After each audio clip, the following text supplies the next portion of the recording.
ይሄ አዲስ ሰራዊት ከየት ነው የሚያመጣው? ያው አዲስ ሰራዊቱ በየመሰልጠኛው እየሰለጠነ ነው የሚመጣው። በጉርስ ለቆ ጉርሱ የብሔር ቤተሰቡ ነው ተወጣጣ የሚመጣው። የውጊያ ስልጠና ማነው ልምድ የለውም።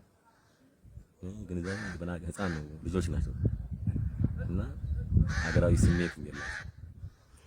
በብዛት ግን ይገባሉ። ለምንድን ነው እንጃ። እንግዲህ ያው በብዛት በየክልሉ እንግዲህ ክልል ራሳቸው የሚቀሰቅሷቸው ይኖራል። ካድሬ ያለ ይኖራል። የሚሰጣቸው አካባቢዎች በርከት ያለ ማሰልጠኛዎች ይኖራሉ። ይገባሉ። ያው ወያኔ ሀገር ሊገብተዋል እንትን ሊለው ሊዘርፍ ነው ሊበጠብጥ ነው ሀገር ለማተራመስ ነው እንደዛ ነው የሚባለው። ምን ሰማው ነው ስለሱ አንተ ያለህ አስተያየት ምንድን ነው? እኔ ከዚህ በፊት አብሬ ስለታገልኩ ሁኔታው አላማ ምኑም ስለማውቀው ብዙ በዚህ የሚደናገር ነገር አይደለም። ብዙ ጓደኞችም አለ አብረን የታገል 20 ዓመት ምናምን ነበር። ያው በዚህ ሁኔታ ተቀየረና እንደዚህ አሁን አንተ ያው መኮንን ነህ፣ ያው ነባር ነህ፣ ሁሉን ይገባል። ለምን አላማ ነው ከትግራይ እየተዋጋን ያለ ነው ብለህ አትጠይቅም እንዴ? እሱማ ህግ ለማስከበር ነው የሚባለው። እንግዲህ አንተ እኮ ያው አመራር ሆነ የበላይ አመራር ሆነ ይሄን መጠየቅ አትችልም። አንተ አለብህ ኃላፊነትም አለብህ። አሁን በዚህ ደረጃ ሆኜ ሳይሆን በዛ ላይ ስትሆን ከባድ ነው ፖለቲካ። ይሄን ካልክ አንተ ያው ከፍተኛ ችግር አለብህ ማለት ነው።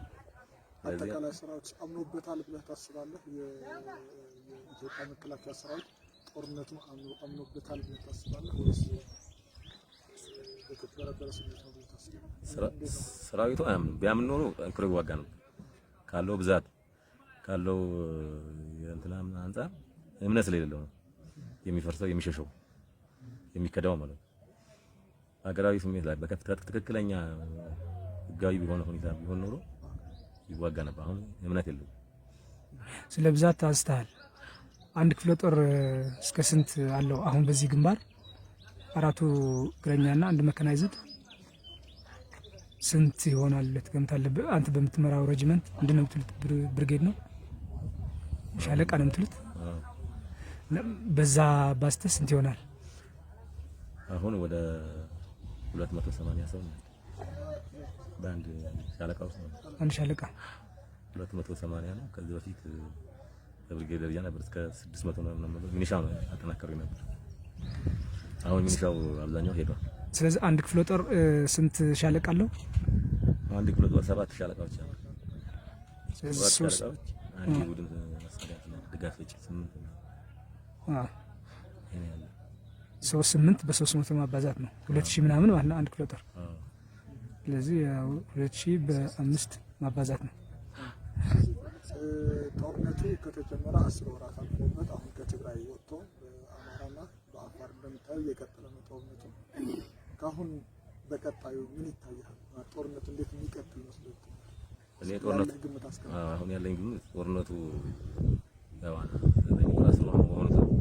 ከዚህ ከቀጠለ እኔ አዲስ አበባን ይቆጣጠራል የሚል ግምት አለኝ። ከፍተኛ ነው። ከኋላ የመረጃ አስተሳሰሩ፣ የህዝብ ግንኙነቱ፣ አጠቃላይ ፖለቲካዊ የህዝብ ነው። የአማራ ህዝብ አሁን አማራ ህዝብ ላይ ነው ያለው። የትግራይ መከላከያ ሰራዊት ነው ያለው እንክብካቤ ያለው የማስተማር የፖለቲካ የመምራት ችሎታው አሁን በዚህ ተቀጠለ ደሴ ከገባ ሰራዊቱ አይቆምም። አዲስ አበባ ገብቶ እንደሚቆጣጠር እምነት አለ። ደሴ ብዙ ኃይል አለ። ምን አለ? አይ ተኋላ ወረዳ ኃይል የለም። ደሴ ምናምን ነው ስታፍ ኮማንድ ነው። የት ነው ኃይል ያለው? ኃይሉ ያለው ወደዛ አብዛኛው እዚህ ነው። ወገልጤና ወገልጤና ስንት ኪሎ ጦር ይሆናል?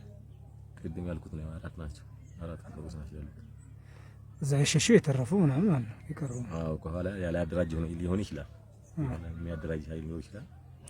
ያው አማራ ክልል ላይ ስላለ ባለስልጣኑ ሚኒሻው ኬላ ያለው ያን ይያዝ ሊያደራጅ ይችላል።